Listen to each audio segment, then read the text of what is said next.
Hello everyone, my name's Margaret, but most people just call me Grandma Maggie. I'm 76 years old, and today, I want to tell you a story that's very close to my heart, a story about family, about giving, about love, and about what happens when the people we love forget what that love really means. For years, I sent my granddaughter Emily $2,000 every single week. Yes, every week. You might be wondering why I did that. Some folks say, "That's crazy, Margaret. Nobody does that." But you see, Emily wasn't just my granddaughter. She was the only piece of my daughter that I had left in this world. Emily's mother, my sweet girl Linda, passed away when Emily was just a little child, only 6 years old. Losing Linda nearly tore me apart.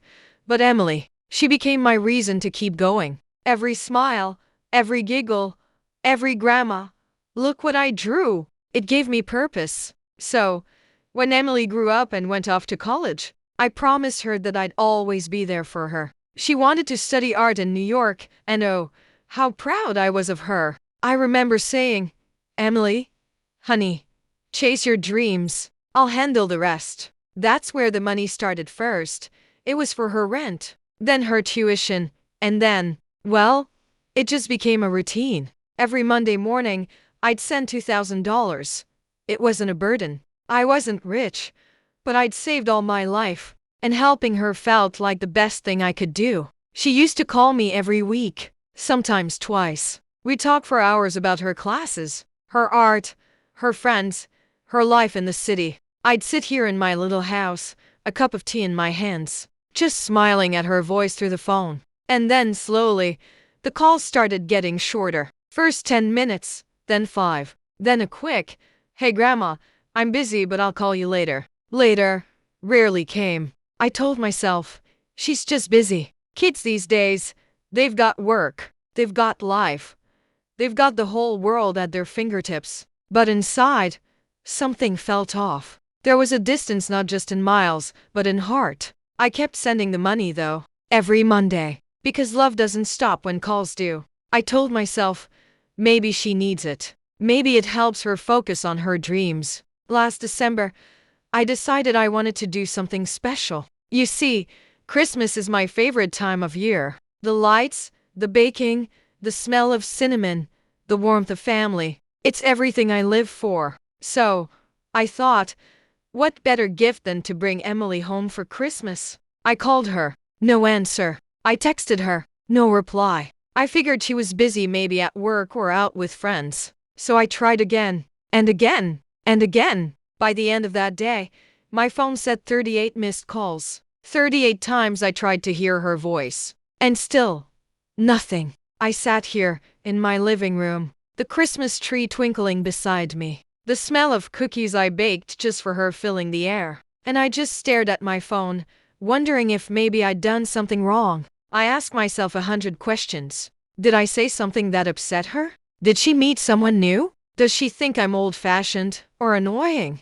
I even called one of her friends, no answer. I checked her social media. She was posting photos, smiling, traveling, shopping, living life. And that's when something inside me broke a little. Because while she was out there, enjoying her life, I was sitting here, holding my phone, waiting for a reply that never came. You know, I've lived long enough to understand that life doesn't always turn out the way we hope.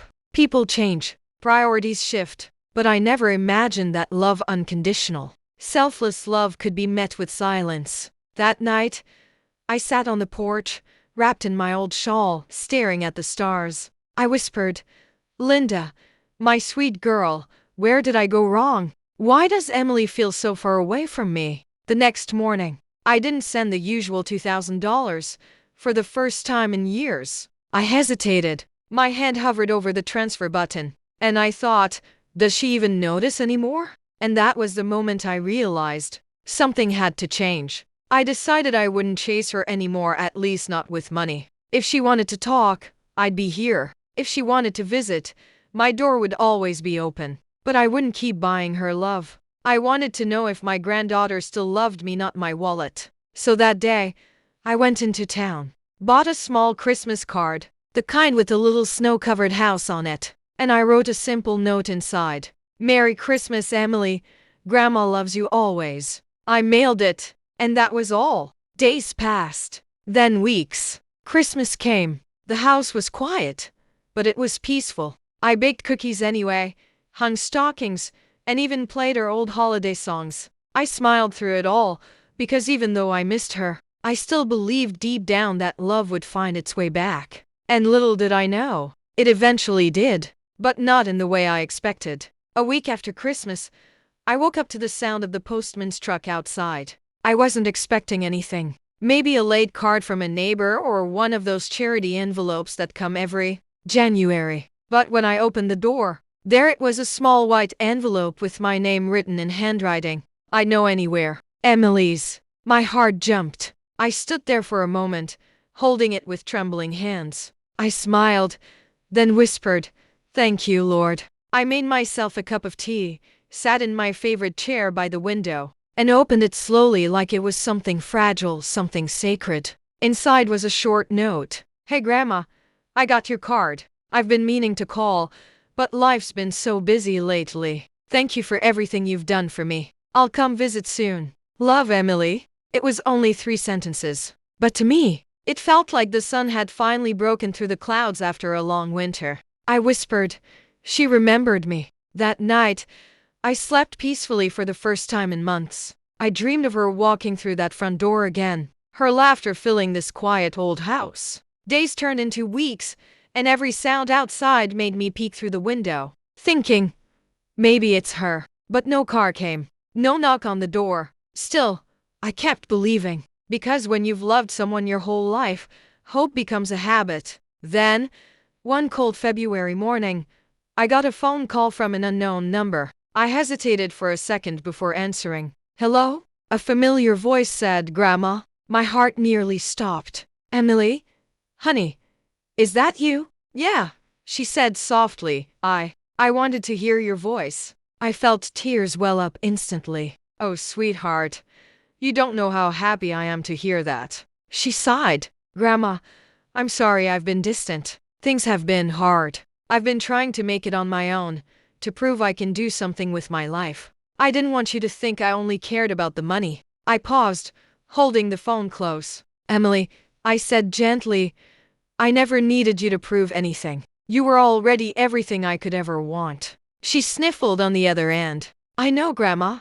I got lost for a while." "Baby," I said, smiling through tears, "it happens to all of us." There was a long silence. I could hear her breathing. Then she whispered, "I'm coming home this weekend." I nearly dropped the phone. "You're what?" "I'm coming home," she repeated, laughing a little. "I miss you." That weekend, I baked every cookie she loved: chocolate chip, oatmeal raisin, even those little sugar stars she used to decorate as a kid. The house smelled like it did when she was little, full of cinnamon and memories. When her car finally pulled up in the driveway, I ran to the window like a child. She stepped out, wearing a long coat, her hair tied back, and when she smiled it was like the years just melted away. I opened the door before she even knocked. She dropped her bags, ran to me, and hugged me tight. "Grandma," she whispered, "I missed you so much." I held her, feeling her heartbeat against mine,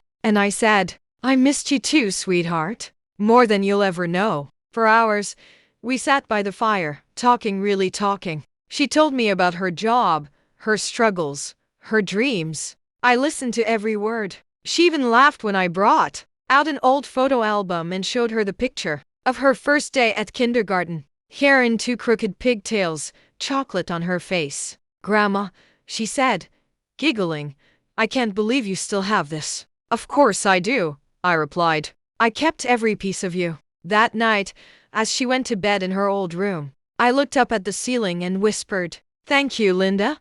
She came home. But what I didn't know then was that this visit would bring something unexpected, something that would test both our hearts. Because the next morning, while I was making breakfast, Emily came into the kitchen with a serious look on her face. "Grandma," she said softly, "I need to tell you something." I turned, smiling. "What is it, honey?" She hesitated, then said the words that froze me in place. "I wasn't the one who asked for the money all those years. Someone else was using my name." The spatula slipped from my hand. What do you mean? She looked down. I never got those $2,000 transfers, Grandma. I didn't even know about them until last month. The room went silent except for the ticking clock on the wall. I stared at her, my mind racing. Then who? She whispered. Mom's old friend, Paul. He was helping handle my college finances back then. I think he was taking the money. I felt the world tilt beneath me. All those years, all those transfers stolen. Not by strangers, but by someone I trusted. Emily grabbed my hands. I'm so sorry, Grandma. I didn't know. Please don't think I didn't care. I looked into her eyes, the same green eyes her mother had, and I saw the truth there. And despite the shock, I felt something stronger rise in me, love. I cupped her face and said softly, Sweetheart, money can be stolen, but love never can. You're here now. That's all that matters. She cried.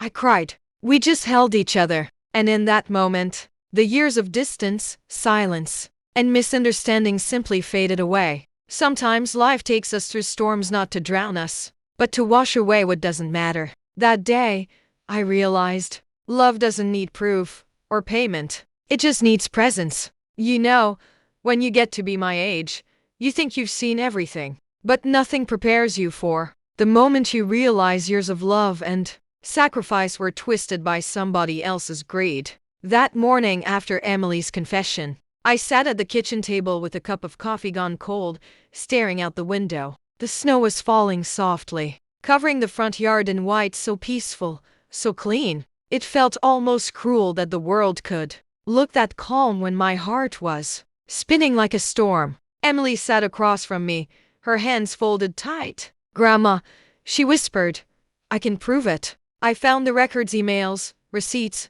everything. She pulled out her phone and scrolled to screenshots she'd taken from an old account. Each one showed transfer confirmations. My name, her name, and a third account, Paul Henderson. Paul, I murmured. Your mother's old friend. She nodded. He handled Mom's paperwork when she passed. I guess he thought no one would notice. For a long time, I couldn't speak. I remembered the trust I'd placed in him after my daughter Emily's mom died so suddenly. He'd been kind back then, showing up to fix little things around the house, helping with bank forms. I never imagined he'd take advantage of an old woman's love. Finally, I took a deep breath. Well, I said quietly, if there's one thing this family's good at, it's surviving storms. Emily looked up, startled by my calmness. Grandma, aren't you angry? I smiled faintly. Anger's easy, honey. But forgiveness, now that's the real challenge. We'll deal with it together. She reached across the table and squeezed my hand. That one gesture, warm, steady, was worth more than all the money I'd ever sent. The next few weeks were a blur of small victories and bigger lessons. Emily stayed with me, helping me sort through old paperwork. Every afternoon, she'd sit by the fire with her laptop while I told her stories about her mom, how she used to dance barefoot in the kitchen, how she once tried to make cookies and use salt instead of sugar. We laughed until we cried. In between, she'd call banks, lawyers, anyone who could help. One morning she looked up from her screen and said, Grandma, the bank says they might be able to trace the stolen funds. There's hope. I chuckled. Hope's free, darling. Let's keep plenty of it. That evening, I made my famous chicken pot pie, and we ate in the glow of the firelight. Emily smiled. Grandma, this tastes exactly like my childhood. I winked. That's because it is your childhood, reheated and seasoned with forgiveness. A few days later, something wonderful happened. The local news station ran a story about senior citizens targeted by financial scams. Emily suggested we call them not to shame Paul, but to warn others. At first, I hesitated. I don't want to be the face of foolishness, I told her. But she said, Grandma, you'd be the face of courage. So we did. The reporter, a kind woman named Sarah, came to the house with a cameraman. They set up right in my living room, my old rocking chair behind me, the fireplace flickering gently. Sarah asked, Mrs. Thompson, why did you decide to share your story? And I looked straight into that camera and said, because love can make us blind, but it can also teach us to see again. I gave because I loved, and that's nothing to be ashamed of. When the segment aired that evening, neighbors started calling. One lady from church said, "Margaret, you made me cry, but in a good way." Another said, "I finally told my own daughter I love her, after 10 years. Imagine that my little story helping someone else fix their broken bridge." Emily and I kept rebuilding ours, one laugh at a time. We'd go grocery shopping together, argue playfully over which cereal to buy, and she'd tease, "Grandma, you don't need 3 kinds of jam." And I'd grin, "Honey, a woman needs options." The house that had once echoed with silence now sang again, music, laughter, even the creak of old floorboards felt alive. One afternoon, Emily came in holding an envelope. "Grandma," she said, "remember that bank investigator? They traced some of the money. They recovered $15,000. My eyes widened. "Well, I'll be darned." She handed me the check, but I pushed it back toward her. "You keep it, sweetheart. Use it for something that makes you smile." She shook her head. "No, Grandma. This is yours." I smiled. It was never about the money, darling. It was about finding my girl again. That night, we sat on the porch watching the sunset. Emily leaned on my shoulder. "Grandma, you know what I realized?" "What's that, honey?" "All the money in the world can't buy time. I lost years with you chasing things that didn't matter." I kissed her forehead. "Then stop chasing and start living, right here." She nodded, tears shining in her eyes. "I love you, Grandma. I love you more, sweetheart." Weeks passed, and spring arrived. The lilacs in my garden bloomed purple and sweet, just like the year Emily was born. One morning she came running out of the house, phone in hand, shouting, "Grandma, the story went viral. Thousands of people are sharing it. Everyone's talking about you." I laughed so hard I nearly spilled my coffee. "Oh, heavens, what are they saying?" She scrolled through comments, people thanking me for reminding them to call their grandparents, to forgive family, to reconnect. Emily wiped her eyes. "You changed lives, Grandma." I smiled. Guess it's never too late to start a new career, professional heart mender. The following week, Sarah from the news station called again. "Mrs. Thompson, people loved your story. Would you be willing to appear on our morning show?" I hesitated, but Emily clapped her hands. "Grandma, you have to." So we drove into the city. In the studio, under those bright lights, I sat on the couch beside Sarah while Emily watched proudly from behind the cameras. Sarah asked, "If you could tell your younger self one thing, what would it be?" I smiled and said, "I'd tell her that love given is never wasted, even when it's misunderstood. Because someday, it always finds its way home." The audience clapped. When the segment ended, Emily rushed up and hugged me so tight the microphone squeaked. "Grandma," she whispered, "I'm so proud of you." And I whispered back, "I'm proud of you too, baby." That night, back home, Emily helped me start something new, a little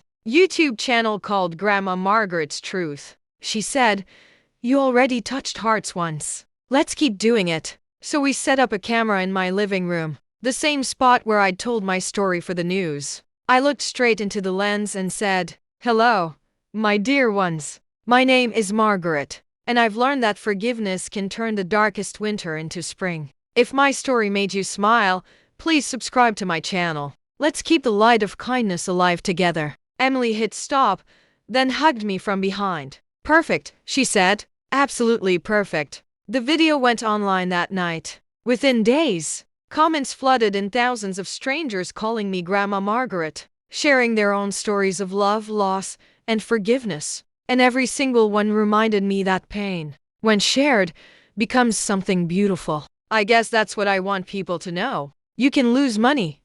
You can lose time. You can even lose trust, but as long as there's love left, there's hope.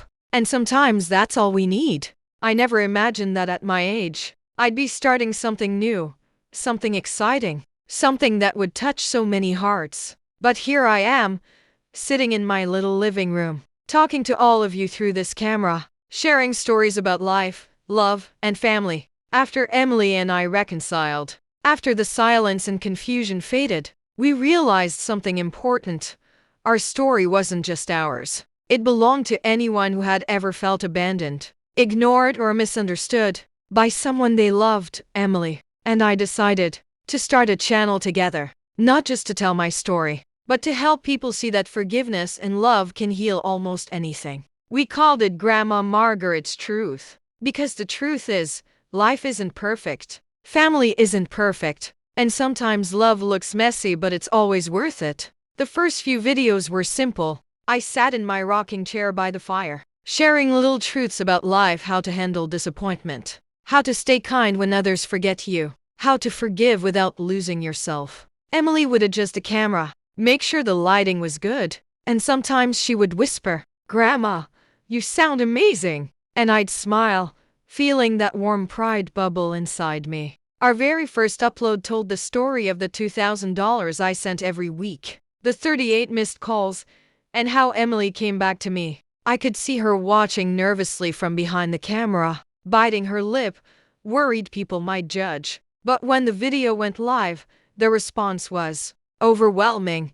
Messages flooded in, comments from people saying things like, "Grandma Margaret, you reminded me to call my own mother today. I'm crying, but in a good way. Thank you for sharing your heart. I lost my daughter years ago, but your story gives me hope." Every single comment felt like a little hug from someone I'd never met. Emily and I would read them together, laughing and crying at the same time. It was a new kind of happiness, a happiness I hadn't known I was missing. Our next videos weren't just about our story. We started sharing life lessons, little tips about surviving loneliness, how to rebuild after disappointment, and even baking tutorials, because let's face it, baking cookies is one of the simplest ways to spread joy. Emily took care of editing, adding gentle music, captions, and sometimes little funny effects that made people smile. One day, we decided to do a letter to Emily video, where I read the old Christmas card I had sent her before she finally came home. "Merry Christmas, Emily.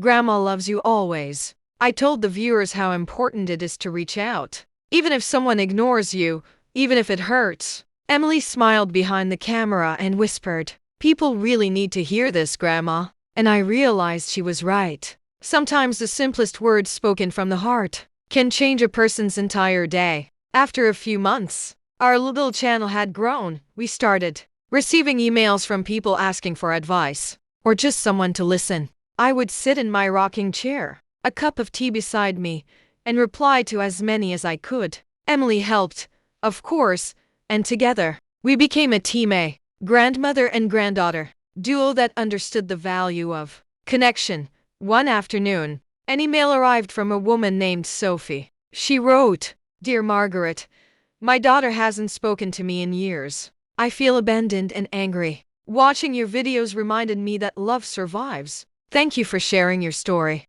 I read the email aloud to Emily, and she whispered, "Grandma, we can really help her, can't we?" "Yes, honey," I said. "We can help her see that hope is still alive." We even arranged a video call with Sophie. She cried when she saw me, and I held her hand through the screen, saying, "It's never too late to reconnect. Start with one word, one message, one step."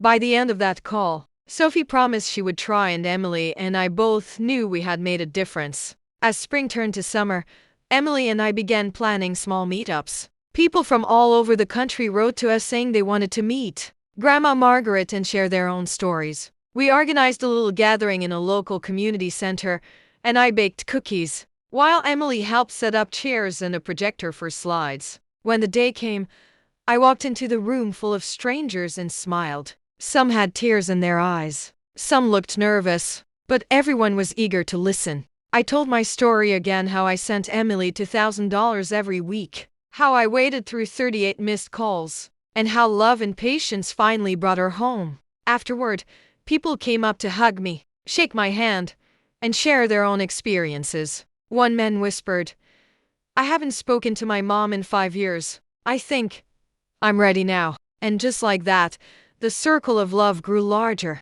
Emily stood beside me, beaming. "Grandma," she said quietly, "look at all the lives you're touching." I hugged her and whispered, "No, honey, we're touching them together." After that first community meetup, Emily and I realized something beautiful. Our story wasn't just helping strangers, it was healing us too. Each person who came, each message we received, reminded me why love is worth the wait. the tears, and even the silence. We started a new series on our channel called Letters from the Heart. Viewers would send in their stories, struggles, or even regrets, and Emily and I would respond with advice, encouragement, and a little bit of hope.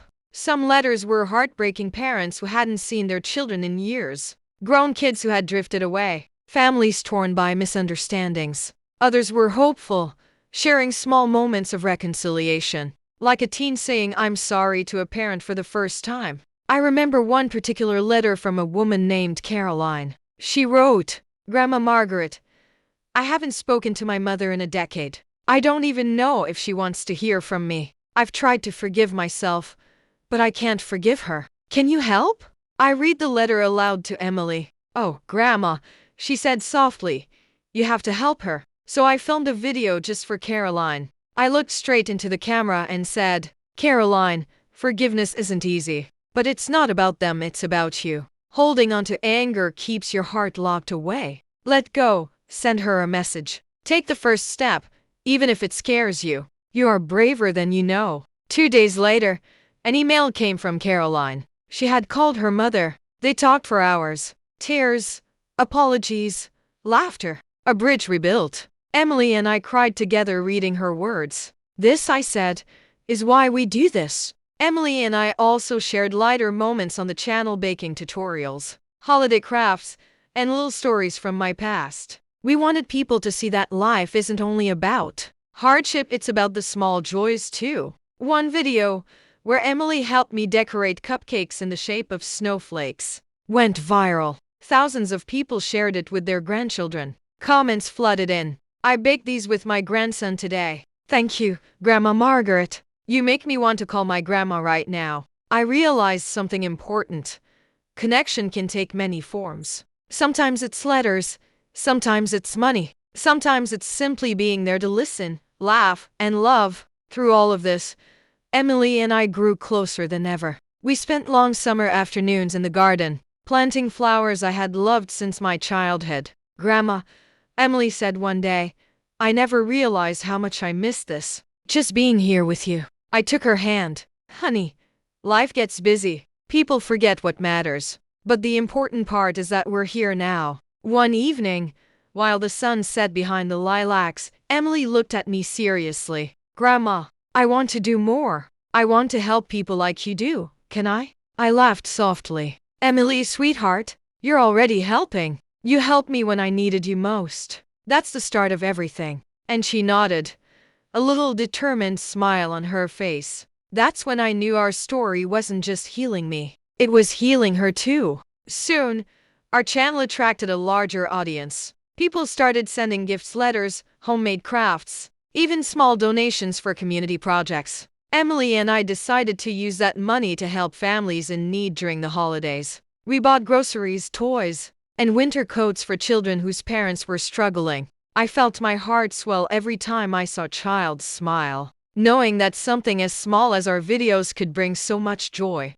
One afternoon, a little boy named Jake hugged me tightly and said, "Thank you, Grandma Margaret. You made my Christmas special." I hugged him back, tears streaming down my face. "Oh, sweetheart, you just made mine." Emily watched quietly, a proud smile on her face. "Grandma," she whispered later, "we really are making a difference." "Yes, honey," I replied, "and we'll keep going." Through the months, Emily and I shared not only our story but also our lives. We laughed over silly things like when I tried yoga and fell over, or when Emily insisted I try avocado toast for breakfast and I hated it. We shared serious moments too, like when Emily struggled with a personal problem at work, and I reminded her that courage is about facing fear, not avoiding it. People began to comment on the channel, calling us the grandmother-granddaughter duo who heal hearts.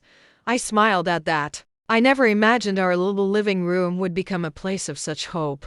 One evening, as we were closing the laptop after reading comments, Emily said softly, "Grandma, do you ever think about the money you sent all those years?" I paused. "Sometimes. But I've learned it doesn't matter. What matters is that we're here together, and that love always comes back in ways you can't expect." Emily leaned against me. "I'm so glad I came home." I hugged her, looking around at the warm, cozy room, the camera, the lights, the flowers, the fire crackling in the fireplace, and I whispered, "So am I, Emily, so am I." As summer turned to autumn, Emily and I noticed something wonderful happening. Our little YouTube channel was becoming more than just videos, it was a community. People from all over the country were sharing their own stories, supporting each other, and finding the courage to reach out to family members they had lost touch with. One day, we received an email from a woman named Rachel. She wrote, "Grandma Margaret, my father hasn't spoken to me in years.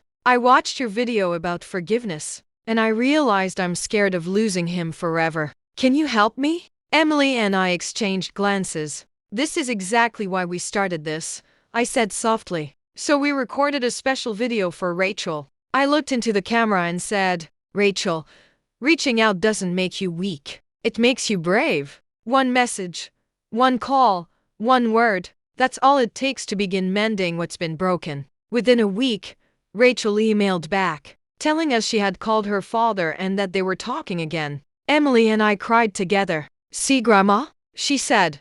"It works." "Yes, darling," I replied. "Love always works, even when it takes time." As the months passed, Emily and I continued sharing both personal and general life advice. We covered topics like dealing with loneliness, managing misunderstandings in families, and appreciating the small moments. We laughed a lot too. Emily loved adding little challenges to our videos, like Grandma tries to use a smartphone, which got thousands of views and hundreds of laughs. Even the holidays were more joyful than ever. For the first time in years, I wasn't dreading Christmas. Emily decorated the house with lights, ornaments, and even handmade snowflakes she'd made in my old craft room. We baked cookies for neighbors, friends, and families in need. It felt like the home I had always dreamed of, full of warmth, laughter, and love. One evening, Emily said, "Grandma, do you remember the first Christmas? We tried to reach each other and I ignored your calls." I nodded, smiling sadly. "I do. It hurt my heart, honey. But we're here now, aren't we?" "Yes," she said softly, hugging me. "And I've never felt closer to you." Our work together also inspired Emily in ways I hadn't imagined. She started volunteering at local shelters and community centers, helping children and families who needed support. Sometimes she'd turn to me and ask, "Grandma, what would you do in this situation?" And I'd smile, telling her, "Honey, you already know. Follow your heart. It's stronger than you think." Through the channel, we connected with people who had faced similar struggles with family. One man, Daniel, shared that his daughter had stopped speaking to him after a big argument. He said, "Watching your videos reminded me that love doesn't end because of anger." I reached out, and she forgave me. I hugged Emily when we read his message. "See, darling," I said, "our story is helping others heal too." By the time Emily and I celebrated our first anniversary of starting the channel, I felt a sense of fulfillment I hadn't felt in years. The house was alive with letters, comments, and stories. We had built more than a channel, we had built a movement of kindness, forgiveness, and connection. One afternoon, Emily came running into my craft room, holding a letter. "Grandma, look!" It was from Sophie, the woman we had first helped reconnect with her mother. Sophie had written to say that after watching our videos, she had organized a family reunion, and everyone had come together, grandparents, parents, kids, cousins, all in one place, laughing, hugging, and sharing stories. I felt tears prick my eyes. "Emily," I whispered, "look what we've done together." She hugged me, and I felt the weight of loneliness, pain, and misunderstanding lift away. Our story had transformed not just our lives, but the lives of countless strangers too. But even with all this joy, life wasn't always easy. There were days when old memories of being ignored and abandoned crept in. There were moments when I wondered if Emily might drift away again, if life's chaos would pull her from me. But I had learned something invaluable.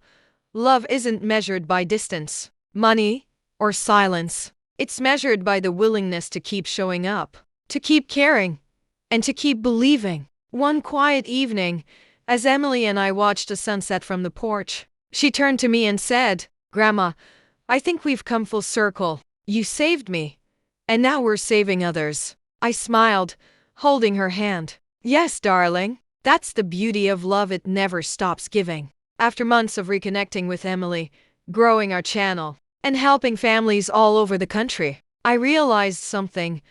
The hardest part of love isn't giving, it's waiting. Waiting for understanding, for forgiveness, for someone to come back to you when they've wandered too far. And yet, the waiting makes the reunion sweeter. One chilly autumn morning, Emily and I were sitting by the fireplace, sipping tea. She looked at me thoughtfully and said, "Grandma, do you ever think about the first Christmas? The one with 38 missed calls?" I nodded, smiling softly. "I think about it sometimes. It hurt, but it taught me patience and faith." She leaned against me. "I know I hurt you. I can't tell you how sorry I am for ignoring you back then. I was scared, proud, and lost all at the same time." I brushed a strand of hair from her face.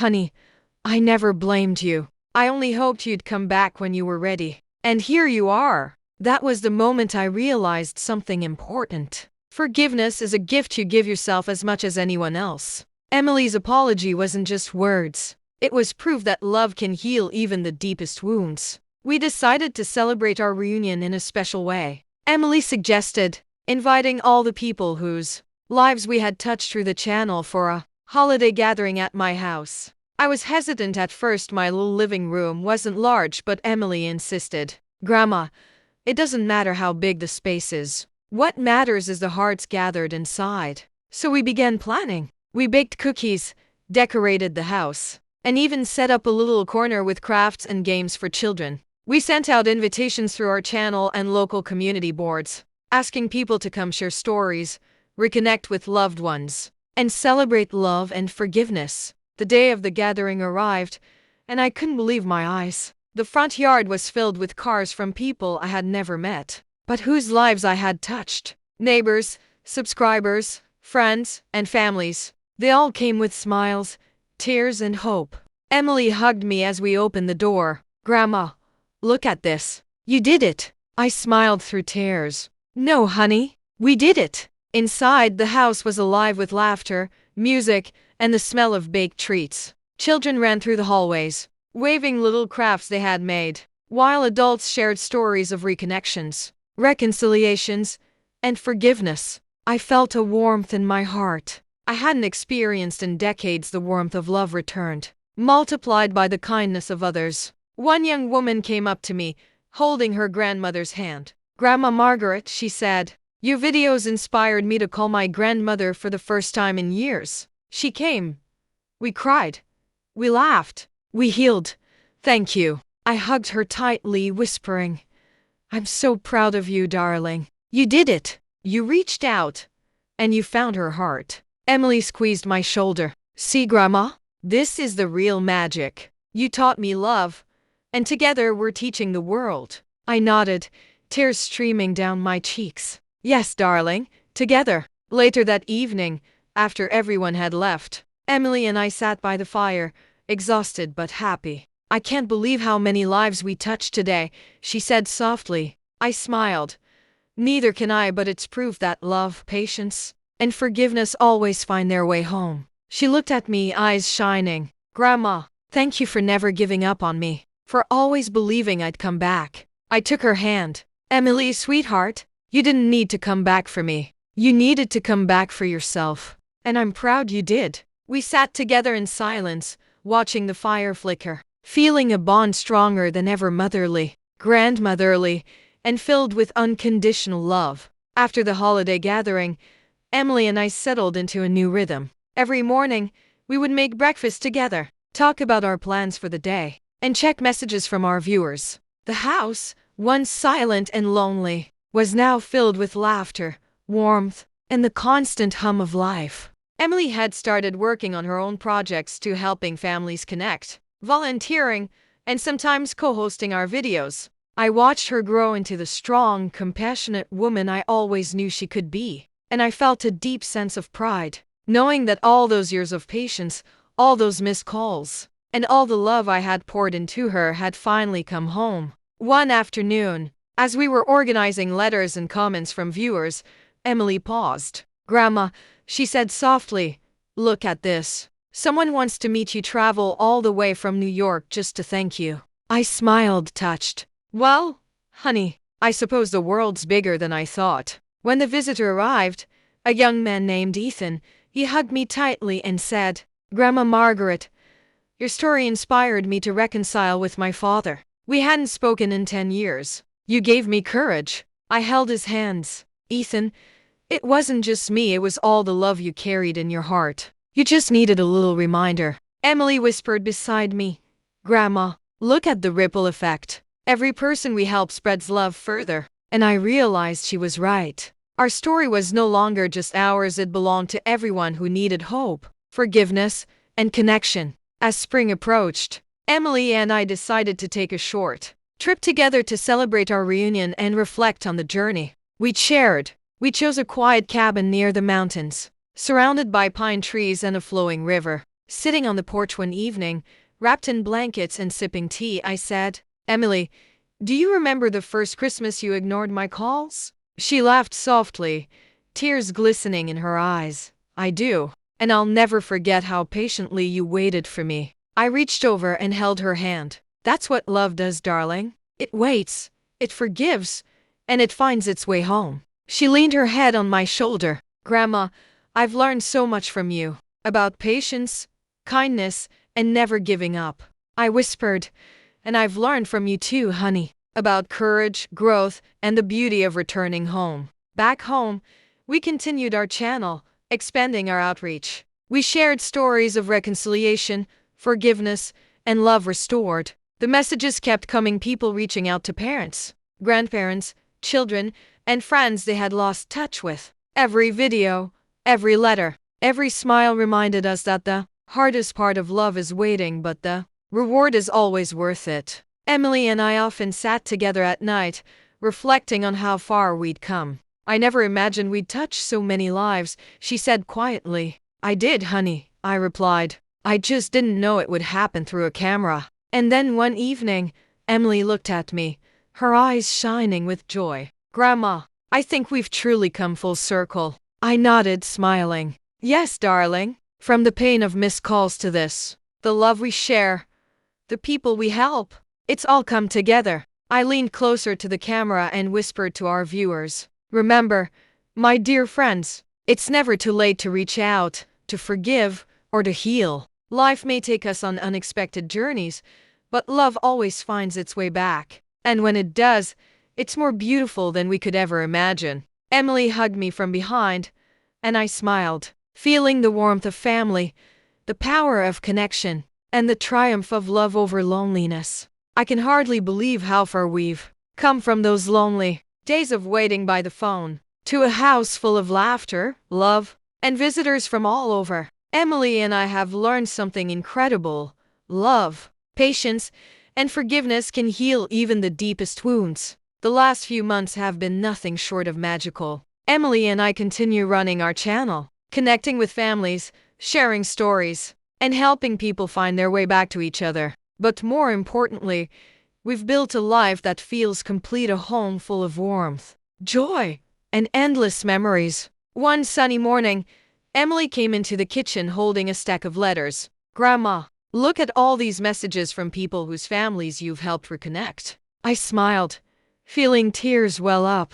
Honey, we didn't just help them, we helped ourselves too. We read one together from a young woman named Leela. Grandma Margaret, I hadn't spoken to my grandmother in 8 years. Watching your videos gave me courage to call her. We cried and laughed for hours. Thank you. I looked at Emily and whispered, see, darling, that's why we kept going. Soon, Emily and I decided to celebrate our journey with a small family gathering at our home. Grandparents, children, neighbors, and friends came from near and far. The house was alive with music, laughter, and stories shared around the fireplace. I looked around and thought, this is what life is meant to be, a circle of love, finally complete. Emily squeezed my hand and said, Grandma, I'm so glad I came home. I hugged her tightly. And I'm so glad you did, sweetheart. Our story isn't just ours anymore, it belongs to everyone we've touched. We spent the evening telling stories, baking cookies, and watching the joy on everyone's faces. For the first time in years, I felt a peace so deep it could only come from knowing that love had truly found its way home. As the sun set, Emily and I stood on the porch, holding hands and watching the sky turn shades of pink and gold. "Grandma," she said softly, "we did it. We really made a difference." "Yes, honey," I replied, "but the difference started with us, with forgiveness, patience, and believing in love." I turned to the camera, looking directly at all of you who have been with us on this journey, and said, "My dear friends, no matter the struggles, the misunderstandings, or the distance, love can always bring people back together. Never give up on the ones you care for. Reach out, forgive, and cherish every moment." Emily hugged me from behind, smiling. "And remember," I said with a warm smile, "if our story touched your heart, please subscribe to my channel. Together, we can keep spreading love, hope, and kindness to everyone who needs it." That night, I sat in my favorite chair, sipping tea, with Emily beside me. The house was quiet, but full of life, a home filled with memories, love, and hope. I realized that the $2,000, the missed calls, and all the years of waiting weren't lost. They were the path that led us here. Emily looked at me, her eyes shining with gratitude. "Grandma, thank you for never giving up on me." I held her hand tightly and said, "Sweetheart, it was never about giving up. It was about believing in love. And now, our love story can touch the world." And with that, I felt a happiness deeper than words, knowing that no matter what challenges life may bring, love always finds its way home. Subscribe to my channel, my dear friends, and let's continue spreading hope, love, and kindness together.